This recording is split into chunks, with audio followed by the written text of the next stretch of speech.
Hey guys, welcome back to my channel. This is Charles from the channel Books on Stereo. I'm here to bring you another in conversation video of one of my great booktube friends, Tiffany from Neverlandpixy. Hello. How are you doing today? I am very good, and I'm excited to have these conversations. I've been liking viewing them. They've been a lot of fun. I think we're all talking about these things anyway, so it's nice to have it. That's great, but before we get into the topic at hand, because I know all you guys who are watching this video are like, oh, shut up, Charles. Like, just get to the topic. These are our opinions and our opinions alone. You are more than welcome to disagree. We can agree to disagree. And if there's anything that you find particularly harmful, let us know down in the comments, or you can reach out to either one of us through our DMs, and then we can talk about it there, and I'll address it in some way or form or fashion, depending on what is brought up. But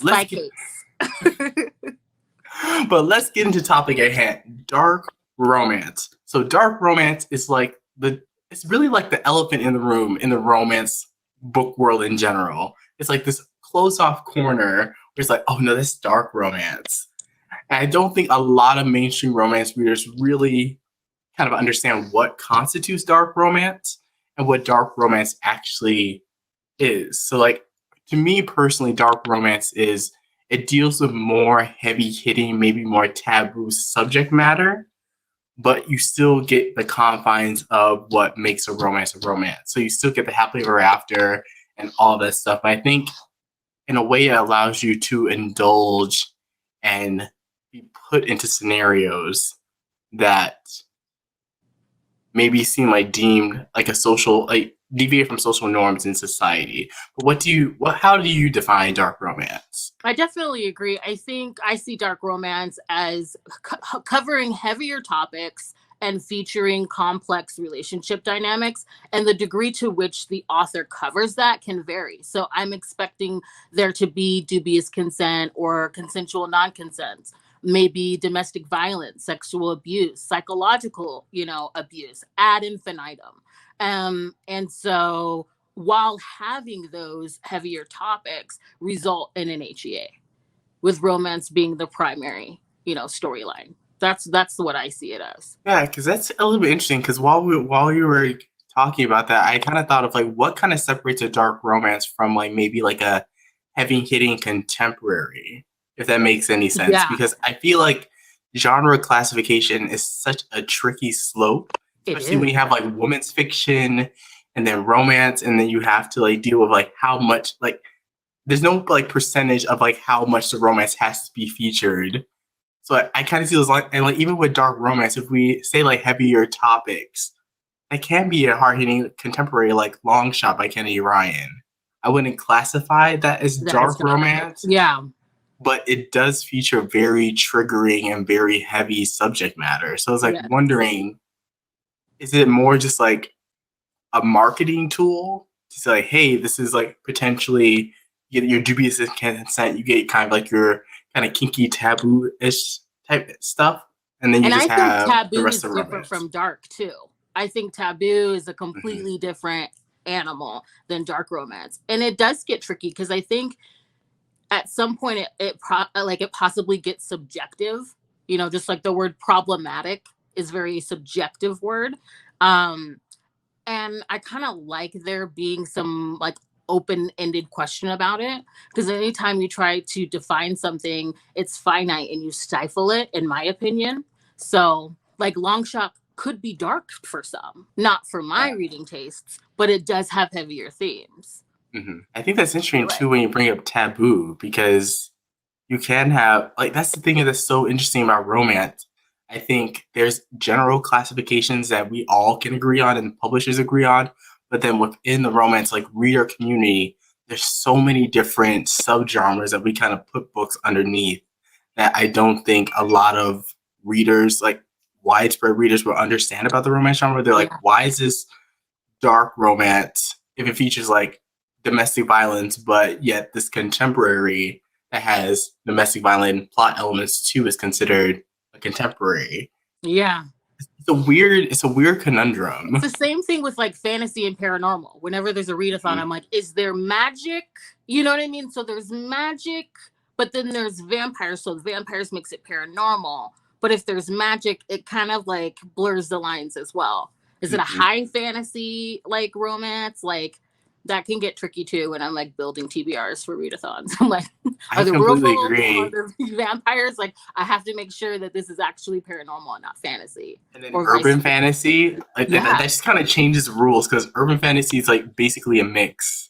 Yeah. Usually a mix between the two, but it's not parent like it's a, like even like in romance, like some of like the OG like the Kate Daniels where they call it more urban fantasy, yet there's romance in it, but it kind of straddles both genres, which is I just don't understand. As long as there's an HEA, I'm good. You know, like that's like the only distinguishing factor. You know, come to the party. If you got an HEA at the end, I'm happy. If it's not, then that's women's fiction or something else, you know? I think too a good kind of topic to kind of look into is why is there such a stigma around dark romance? Is it because it's just the subject matter, or because I feel like even within the romance subset, people who read dark romance, it's always like, let me give you all the warnings and da da da da, and it's like, why would you? Because then it almost like if you're not into the genre, from a reader looking out in, it's kind of like, why would you? What? Like, why would you want to read that? So, like, what are your kind of thoughts about why there's such a stigma, like even stronger stigma, I would say, around dark romance? I think because dark romance covers those heavier topics, I think a lot of people, you know, are interested in picking it up because it can be triggering. And I think that that's valid. I personally like dark romance because of the conversations that we get to have. And it's a safe space because we're dealing in fiction and like we're able to muse about challenging topics in a safe way. And I've had the best conversations come out of that. I've been introduced to new communities, to new afflictions that have more compassion towards people and groups because of it. And so I also like the idea, like Jen says this all the time about dark romance, how like you can be brought into that dark abyss, but knowing that you're going to have that HEA makes it all the more satisfying and gratifying, and it's hopeful. So I mean that's why I read it. I think people shy away from it because it's triggering, you know, and it is heavy.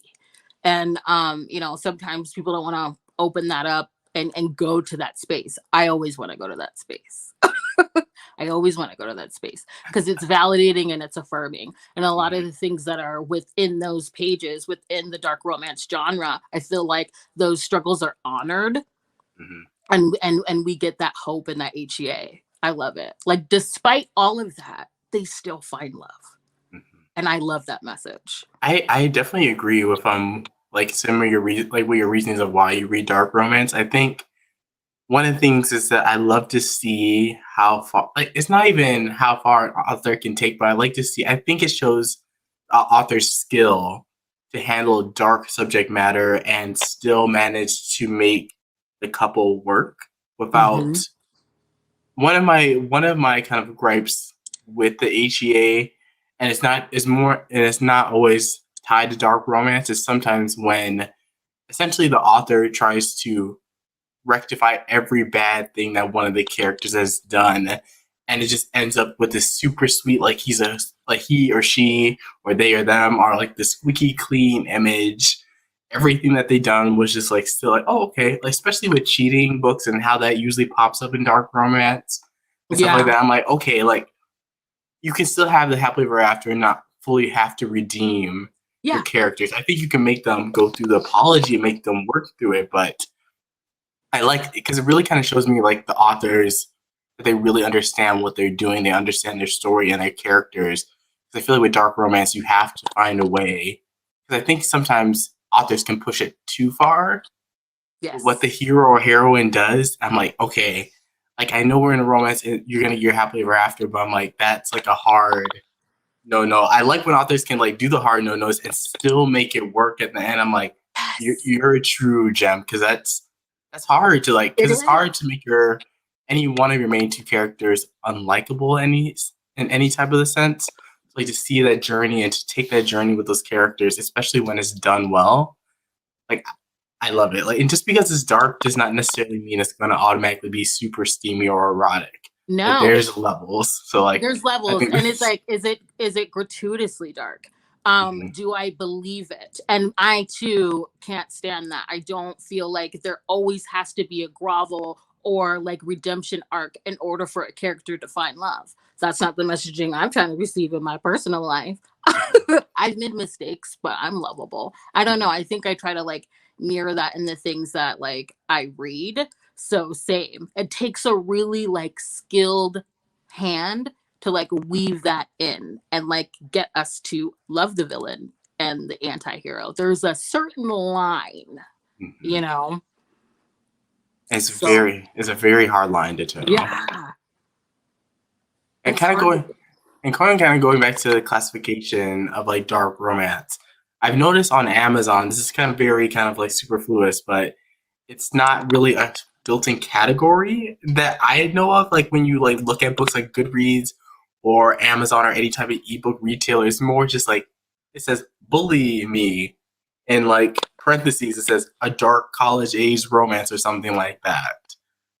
So it's Yeah, kind of like an unofficial official designation that I think readers and authors kind of understand. Like, okay, we're gonna delve into some more taboo gray area. So I think it's so I don't know, would you is it like official classification or is it something that we as the romance community kind of just said like, okay, this is how we classify books that kind of feature this type of subject matter? I think it's official. And as far as Amazon goes, I think that authors are skillfully trying to get their books approved. And so we as readers know that shorthand. And so we're able to get, especially indie published, like indie, because the majority of the dark romance that I read is indie published. You know, like I have a background in film. And so I knew I wasn't going to get those storylines on the big or the smaller screen. I just knew that, at least not domestically, because the public would have to like pick at it. It's not mainstream.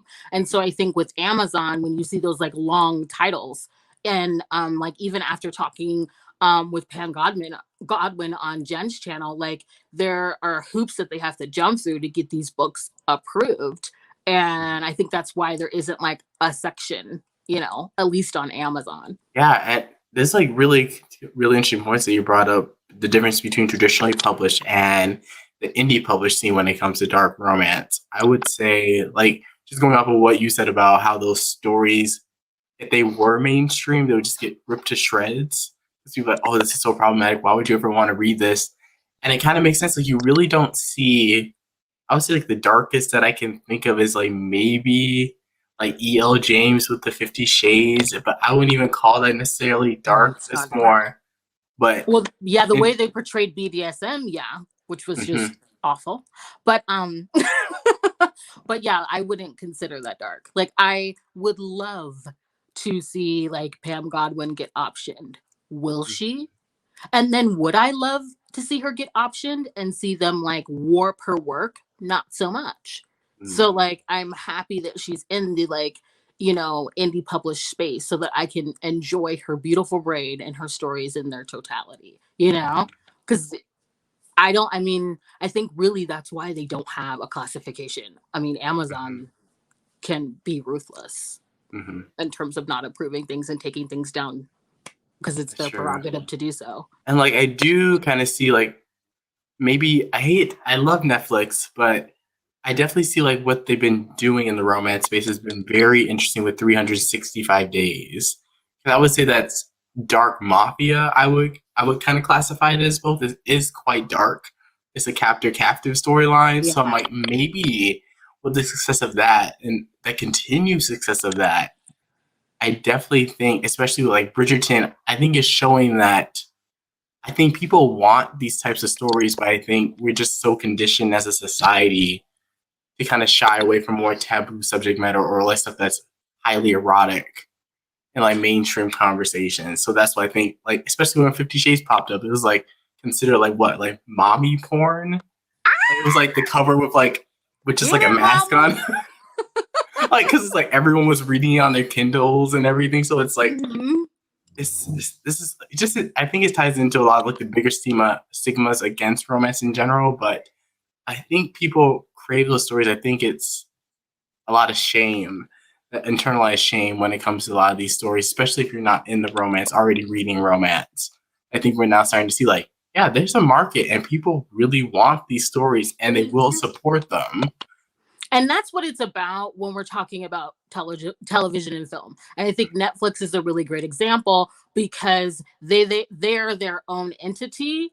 Everything is in house, as opposed to something like HBO where they're known for having a lot more like grittier content. But as far as Netflix goes, they can take the risk because the biggest thing in Hollywood is they want their return on their investment. And so they really do go at the pace or the beat of society. What is mainstream? What is profitable? So I think Netflix has been able to like take a lot of risks, and a lot of talent is like fleeing there because of that. And I really hope they keep optioning, or not even just optioning, because they have, but they start producing more romance. Like, you know, Kennedy Ryan got her deal. I can't wait to see those. I cannot wait. I am just like, I think Netflix is gonna have to. They're gonna lock down the market. They have like Virgin River. They have Bridgerton. I think they're probably they have Sex Life, which is cool for an indie author to get that. It's type not of a attention. romance, but it's like it's quite steamy. It's it definitely has a huge romance focus, but like you said, I wouldn't classify it as a romance. So there is change, but they're giving us the skin. You know, they're giving us the skin on Netflix. I definitely, I want more of like the heavier topics, like even like serial killer romances. Like I just read, what is it, Necessary Evils? Unhinged. So that series I'm obsessed with right now. And it's funny how like it's okay for, you know, the public to have an obsession with true crime, but maybe not so much a serial killer romance. Why would I got that in my DMs? Like, why would you, you know, why would you want to read something like that? Yeah, I think too a natural progression of the dark romance is talking about triggers and content warnings. Now, I know for people who don't know about this author, I believe it's C.E. Ritchie. Her debut book, I think it was an dark romance, and it blew up on Twitter, I think maybe a year or two ago, about how she was not going to be putting any content warnings or trigger warnings in either the blurb or somewhere in the book because it would be potential spoilers. And I know, like from I saw a live show with Pam Godwin a couple months ago talking about content warning and trigger warnings and how Amazon does not necessarily like when you list them, and it can sometimes get your book taken down. I would say this right. I think they're necessary and they're good to provide readers. Yes. I think it's amazing that even now we're even having this conversation. Because I don't remember this being a huge thing like maybe 5 years ago. Yeah. Where people were actually talking about, I just remember you just read a book, you just went in, you maybe read some reviews, but you weren't given like, it features this content or this subject matter or be careful of XYZ topics. So I think it's amazing that we're the authors are thinking about the readers and taking care of them. So I definitely love that we're seeing content warnings. But what do you think about the whole content warnings and trigger warnings debate? I don't think content and trigger warnings are spoilers. Okay. Just like on video games, when they give you a little content warning, that's not spoiling my journey. And I do like that they're provided. And in response to authors like Pam Godwin, I think she's really special because she's created a brand. She's found a way, because every single book that she puts up gets taken down. She's found a way to omit those trigger warnings and content, but you know when you pick up a Pam Godwin, what you might come across. And so it's a brand. And I think that she's able to get by with that. I think like we know, especially with like a lot of the covers that she uses as well. So, but I definitely think that they're needed. And I don't think that they're spoilers, in my opinion. Yeah, I agree. I don't think they're spoilers in any way, but it's kind of interesting how they had to play nice with Amazon and how listing them, I don't know 100% the details, but listing them in the blurb or somewhere in the first couple of chapters, couple of chapters of the book, of the actual like ebook. sometimes can get flagged by Amazon and taken down. And you just hear so many stories of like darker romances that kind of go through the same thing where they're put up on Amazon to get banned completely everywhere. And I think it's just like, as a dark romance reader, that just makes me want to go out and find that book. Exactly. And I try want to read it. them. I want everything. Yes. I think it was, what was it, Lady of Rooksgrave Manor? I think it's like, that's a monster. Like, yeah, that got taken down. And I'm like, so whether it's like dark or too steamy, if it's an erotica, if it's too risque, which is why I pick them up. I'm telling you, if I see a 1-star review on Goodreads because it was too steamy, I'm buying the book, you know? Like, that's how I find a lot of my books too. But I think it's like an interesting like arena to navigate Amazon, because they essentially can do whatever they want to do. That's true. It's just such a weird thing where authors are a little bit divided on how they go about it. You have some authors like Pam Godwin that create a brand, so you know by looking at the cover sometimes you're like, okay, that reads dark romance-ish to me. So I think there's a cover language that definitely helps like distinguish books. Like you wouldn't find like a cute sweet contemporary with like a dark like black cover with like, I mean, you can. It'll be weird because in your mind you're like, I picture that like dark romance. And even so, a lot of times it's hard as a reader to find those content and trigger warnings for a lot of dark romance that are out there. Some authors do it, some authors don't do it, some authors put on their website, some don't. Some you have to like word of mouth from readers. That's really what it is. Like with Kerrigan Byrne, that was word of mouth from readers because she didn't place those in there, and that was traditionally published. I remember that. I remember that. It was in, what was it, her newest series? Yeah. How to Live with Duke. Yeah, with the first, the opening scene. Yeah. So that was tricky for her, you know. It's just a weird space to be in, because sometimes you want to find them. It would be nice if all authors provided these warnings. Like, I think this is where showing some of my privilege when it comes to reading dark romance, because I don't know about you, but there's very little that is a potential triggering or something that I need to be warned about content-wise. Yes. I'm pretty, like, I haven't gone through like some of those things that could be potentially triggering for me as a reader. So going into the books, I'm more on the end. Like, let's see how dark you can push this. Let's see like what you actually can do. Like, is this going to be dark, or is this going to be like kid level dark? Exactly. In a lot of ways. Same. There are actually a lot of triggers that I find in dark romance that I have experienced. So I want to see those featured, and I want to see them honored, and I want to see them like tackled with a skilled hand. And they don't trigger me. I actually like appreciate triggers in contemporary romances. Like, I don't like cheating. There are certain fertility things that like are a trigger for me. So things that you wouldn't think were triggers for me, but like I could pick up a dark romance and just roll with it. You know, even having like some sort of experience that's not so great that's associated with that, but it's not triggering for me to read because I'm in the land of fiction and romance and I'm getting an HEA. And I like them too. As someone who talks about books, I would like to be able, if I'm talking about a book, or somebody asks me about it, I would like to be able to tell that person like, hey, this is what's in there. You know, like, hey, there's, a pet died. I would like to be able to tell people like what's in the book. I think that's like really important as a reviewer. Yeah, I completely agree. It's a really great point that you bring up, is that sometimes as exhaustive as a trigger or content warnings list you can make it, there's going to be some things that maybe I would not potentially, it's not like one of the big things where I was like, oh, I didn't think that would be potentially triggering for someone else. I can give an example. I recommended The Taking of Jake Livingston. It's a YA horror book.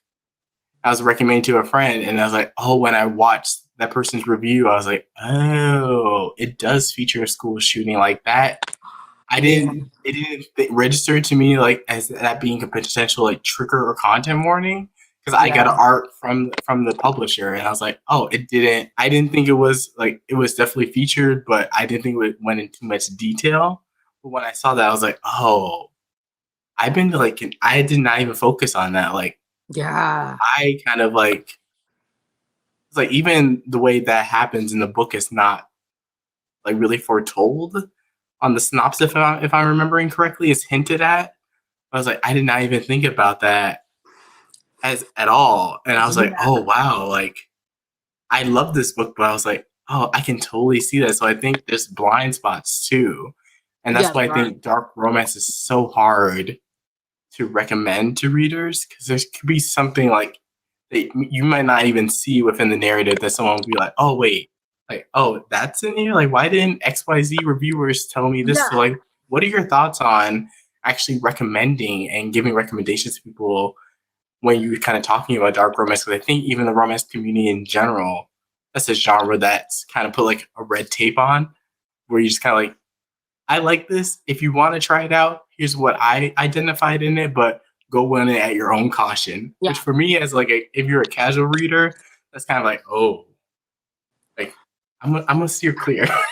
I feel like for me, because I typically just like talk about books on my Instagram, and someone noted, because I was like, I don't really feel comfortable recommending books. And she was funny. She was like, I think just by reading it, you're recommending them.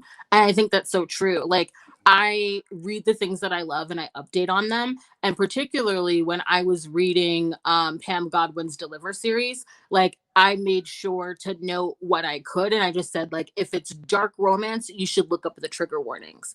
But if you can't with an author that doesn't put them out there, I will try to like give what I can. And then, just let people know, like, you should look them up because this is dark, and proceed from there. Because it is tricky. Yeah, it definitely is. And I Because with there's no the way of catching like what you don't, because unless it's like, I love when Carrie from Books for Romance is in my DMs, and I can tell her like I wouldn't pick this one up, because I know her reading tastes. So if it's a friend and I know their reading tastes, then like I can navigate that. But if it's just like a blanket update, then I'll normally say like dark romance is the trigger, and like you should do research because that reader only knows themselves and what they're willing to pick up or not. That's interesting. Dark romance is almost using it as the trigger Oh yeah. warning itself. Because I don't think sometimes it's necessarily used in that way. I think it's kind of understood if you're aware of the genre that, hey, it's dark romance. Expect the unexpected, especially if you don't know or you can't find the trigger warnings or content warnings for a book. But I think that's a healthy way of approaching the genre. Like take the dark romance label, Oh yeah. or you see like a darker cover or something like that that kind of like vibes with like a Yeah. darker romance, to kind of use that as your trigger, saying like, hey, this is this is the genre you're getting into. Yeah. And there's levels, but if you can't find what you need, go into it with caution. And I think be free to DNF it. I don't think you Yeah. have to stick with the book if you say, oh, that's one of my triggers. Return it back to KU and move That's on. right. And that's with all books. If it's closed door, I'm DNFing it. Okay.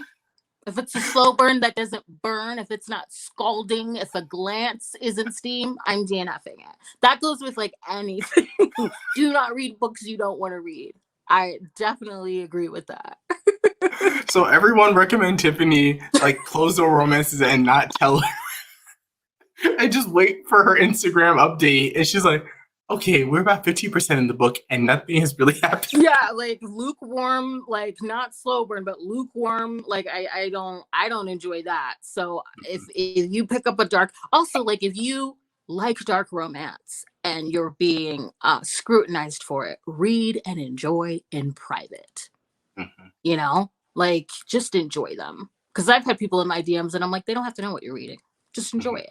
And for me, like when I'm reviewing any book, I kind of go in and because I just get so like enthralled and into it that I kind of talk about them extensively and try not to give spoilers, but I do talk a lot about the books that I'm reading. So especially if it's a dark romance, which I typically read, taboo, like Mafia, I'm gonna provide that relationship dynamic because that's like the meat that I really like. And so you'd be able to know, like, I'm gonna tell you if there's dubious consent and if I think that that author has an interesting take on it.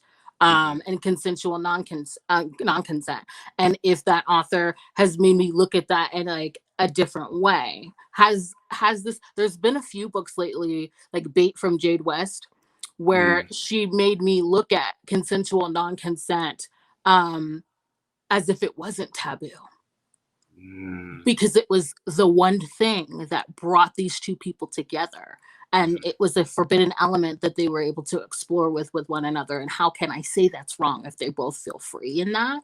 So like I like when an author can do that, but I will tell people that that's the Mhm. element that I'm enjoying, and then they can decide if they want to pick it up or not. And I Yeah, do think that dark romance, that's the trigger warning. It's dark romance, because it's hard, you can't rattle it all off. mhm. Yeah, it's impossible to be able to, especially as a reviewer, to catch every single thing that may be potentially, because like you don't know the reader. Like you said, like just mentioning like recommending to a friend is a lot easier than just saying, "Hey." I think that's why a lot of the reasons you don't tend to see a huge amount of like dark romance Rex popping up as like as much as for like other tropes that are very more popular, like enemies to lovers, friends to lovers, small town romances, where most of those you can recommend pretty Oh yeah. widely and not feel like you have to list like 20 different things. When you get into dark romance, you do have to be quite cautious and the worst thing that would happen to me is someone picks up a dark romance and I did not realize that there was something triggering in there for them.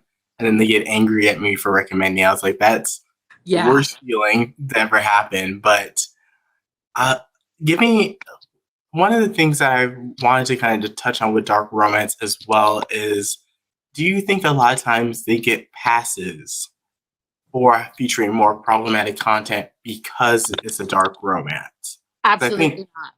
okay. I think, especially in 2021, I don't think anything gets a pass. Um, we talked about Pam Godwin. We talked about Kerrigan Byrne, and readers saying that she should not have put a certain thing in her books because it was not her experience, and she had to out herself to defend her work.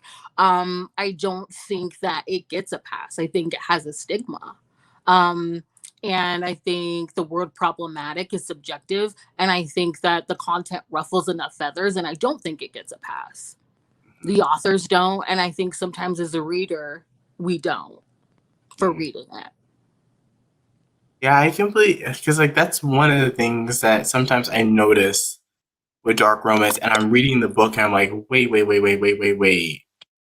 It's like one of those things like it immediately takes me out of the fiction of it, and I'm like, hold up, like no, no, no, like this is not okay. Like what the hero does or what the heroine Oh yeah. does, and then I just notice a lot of times that's like one of the reasons why I'm very critical of dark romance and how far they push the genre, because I definitely Okay. think there are some instances where you can't come back, and that really kind of clashes heads with the idea of there having to be an HEA between the main two characters. Like one of the books that I don't know if you read it, The Bet by J.L. Beck and C. Hallman. It's a quite popular bully romance, but the deal is that the hero basically has to, in a way, compromise the heroine, record it, and bring it back to his friends. And it kind of gets into a lot of like sexual assault territory, date rape, and it's not 100% clear when you read the warning what you're going to get into. Like if you just look up the Goodreads Okay. reviews for the book, it's like people are like saying DNF at 20%, worst book I ever read, but it's still very popular. So I think just going with that, sometimes I feel that for some authors and some books, it may just be like, oh, it's dark romance.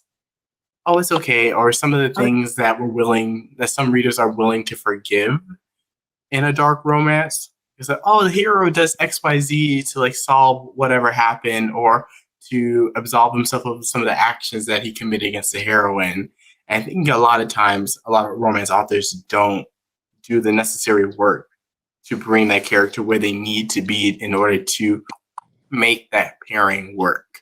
I understand what you're saying. Yeah. You kind I of get what think I'm it can be, saying. yeah, I think absolutely. I don't think it gets a pass though, because I'm not reading anything that's gratuitously placed. And I wish I had the title, but it was like an Amo Jones book. And I was in it, it was uh stepbrother, stepsister, and like, taboo element. I was into the dynamic. And then there was just like a really gratuitously placed deviant sex club, like sexual assault scene that I just was like, where are we going with this? And so like in my opinion, it didn't need that. That's in my opinion. The author believed that the story needed that, and I did not give the author enough time to sort of like assuage Mhm. and like convince me. So I DNF'd it. But I agree. I think sometimes things can just be thrown in there for shock value, and I don't really appreciate that. And I think readers that read dark romance don't either. Mhm. Like I don't just try to shock me. Like, yeah, give me the nuance and like do the work. Like, what is it? How is this scene? How is this scene exemplar of our hero and heroine? And how is this going to like either bring them together or make them look at one another in a different way? Like it needs to be strategically placed. And so I have run into a lot of books like because they're dark, there's a whole lot of stuff going on. And I just think that that's like plotting. Like I don't I I, agree. yeah, I think that's a plotting issue. Yeah, I think like those are the instances where I get the most angry at books when I catch on to something. I'm like, why did you? And It's cheap. some of the things like when I go on Goodreads and see the ratings for some of these darker titles, I'm like, how does this have like a 4.23 and no review mentions XYZ problematic? Like if I recommended to this book to a friend, they'd be like, oh yeah, like why did the hero do this and this and this and this and this?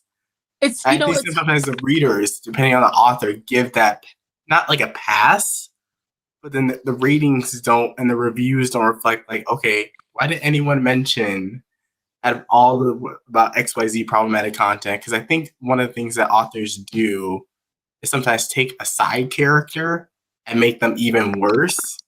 So then you're like, oh, the hero is not as bad as XYZ character. And the hero said he's sorry. And like now we can kind of skirt back that and like now you should hate the side character because we just made him XYZ worse. like for me, what's problematic is anything that's gratuitously placed. I don't have a problem with like sinister depravity as long as the hero has a code. That's my line. Mm. Like when I was reading Duke of Sin in the Maiden Lane series, I could not get behind that villain because there was no rhyme or reason to his heinous behavior and his mentality of superiority. And I didn't believe that he truly loved the heroine above himself in his BS. And so, like, for me, that's another thing where, like, I don't think anything was gratuitously placed in that. But, like, if I have to use the word problematic, what bothered me with that is that there was no rhyme or reason, you know, to Mm. their behavior. Like I don't mind when like the hero goes there as long as I get more insight as to why. Is there a backstory? Is there a reason for it? Am I seeing it wrong? Like through the heroine's eyes, and is that going to be flipped in a different way? Like, yeah. Yeah, and I definitely agree with everything you're saying, like kind of going on the idea that it has to service a plot or the characters in some capacity. And one of the things where I can see where a dark romance opens itself up to, not all dark romance authors do this, but some will just drop in like very overly gratuitous scenes, like you're mentioning, that are triggering and not actually it's really just there Yeah, just for like definitely. this is dark romance. We're gonna throw this in here because we're doing dark romance, and my readers expect like darker and darker and darker content. But I think the authors that manage to do it well are the ones that like we as the dark romance we're like, okay, yeah, I vibe with her books. Like she will take you down the rabbit hole, but everything will make sense to the characters and to the story. You won't just like walk in and see a sexual assault or For something no reason. seen and just for no reason you're just like, why did I have to read like Yeah. 20 pages of that? Like that was uncomfortable to read. I think there's like that for shock value, but I think just going back to the point that, like you just mentioned, it has to kind of correlate with the story or characters in some type of way. Or if that's the thing you're going for, just over the top ridiculousness, I think there's place. I think the same. I think the whole discussion of like how sex either has to move the plot forward or move the characters forward. I think it's a little bit. You can kind of like map that onto dark romance a little bit if that's the thing that you're going for and nothing's being meant to be taken and it's not overly gratuitous. It's just like, well, let's just do a dark XYZ thing. I don't know where I'm going with this, but no, but I mean, like, it if could it's be a in there, similar there needs situation. to be a reason for it. Mm-hmm. There needs to be a reason for it. Like, if the hero is just messing up and being depraved, I want to know why at some point in the book. You know, that's my thing. Because if there's no rhyme or reason, then like that doesn't make any sense to me, and I don't think it's provocative or shocking. I think that I'm reading something where someone was unsure about what they were doing.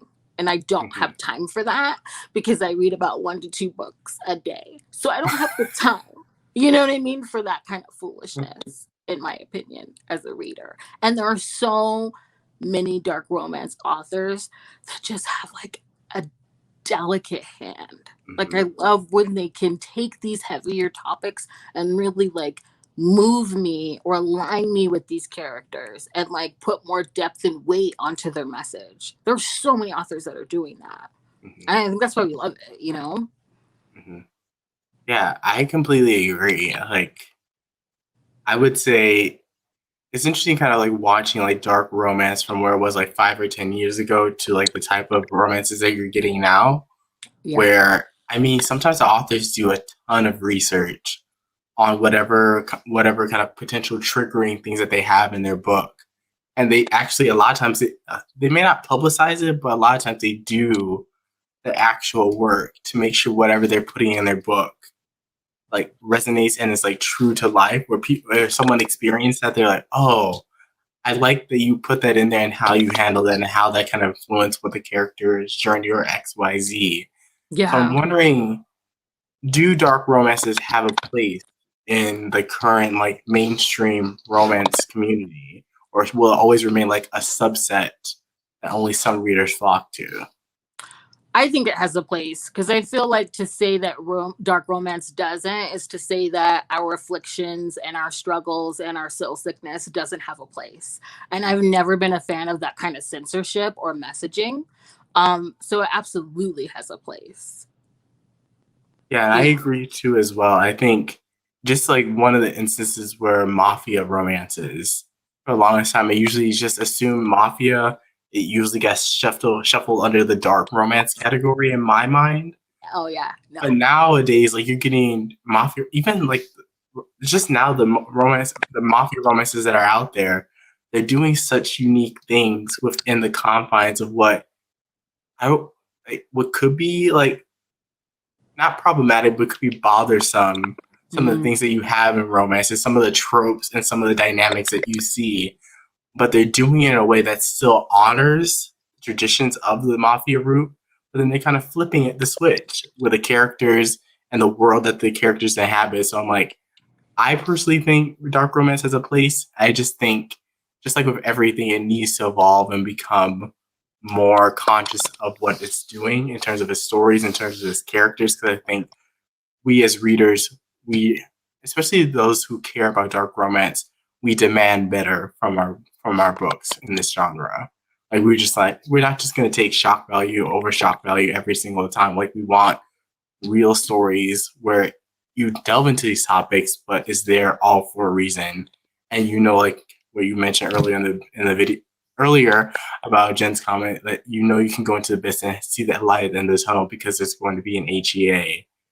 I think that's one of the most comforting things about the genre. You can go through the darkest of darkest lows with these characters and know that you're going to leave the book not on a 100% happy note. I think that's one of the key things that like HEAs. I don't think HEAs have to be 100%. Everyone's happy. Everyone's just like da da da da. I think sometimes I love when HEA is like a slight bittersweet, where they go through everything, but maybe the character's still lost. They lost something, or something still happened to them that still carries them on, but they still get that happily ever after with their partner.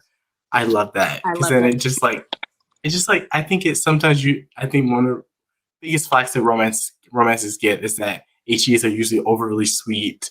Everyone's like super happy at the end of the book, but I'm like, no, you can still be happy and still deal with some stuff, and like not everything is resolved for the characters. I think that's the beauty of dark romance. A lot of times you have characters that are still they're not magically solved of some Yeah. of the issues that they have. They still have that, even though they're gonna have their happily ever after with their partner.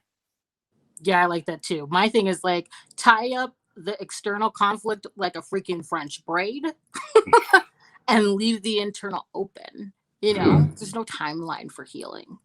You know, so I enjoy that too. I don't need it to be squeaky clean. I just need them to be happy and preferably an all consuming love in the end. You know, Okay. that's what I need. And because you are the like dark romance guru, I have to ask you if you can give like one book or one author that you've been enjoying recently. It doesn't have to be a recommendation, but an author that you think is doing, we'll say author, that is doing really good work in this space, that if you are interested in dark romance, you should go check out this author. And it can't be Pam Godwin. Okay, so I do like Lydia Michaels' Breaking Perfect. It's a little older. It's a menage. And, you know, Liberty, the heroine, is dealing with severe OCD. And her husband was once, you know, her doctor. And they have found a way to sort of like create a safe space within her routine and within her home. And it also happens to be a menage. So an old friend from high school visits. Sean is the third, and we get to see this sort of marriage like open up and develop because Sean is able to kind of help Liberty with her afflictions in a different way. I really like that. If you like menages, I can't just give one. If you like paranormal, I'm obsessed with Lexi C. Foss's Blood Alliance series. This has lichens and vampires. They rule the world. Humans have no rights. They're mere flesh, playthings, and blood bags.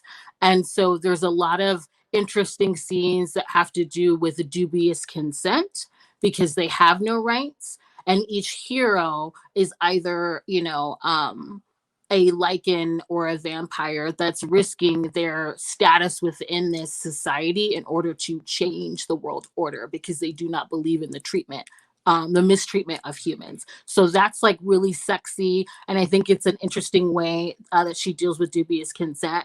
If you're just easing into dark romance, I like Jodie Slaughter's All Things Burn. You know, romance between, I believe, what is she? She's a lawyer, right? And Lawyer he's a and a hitman hitman. man. And she hires a hitman because her ex believes that he owns her simply because he wants her. And so I liked that one. And it's like a good one to ease into.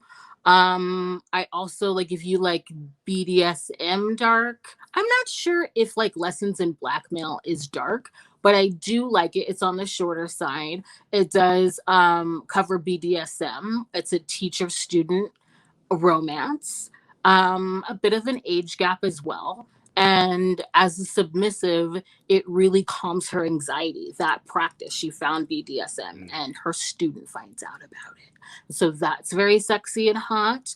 And then I would have to say, if you're full throttle and like ready to just get like jump in the deep end, Pam Godwin's Deliver series. I had to say it.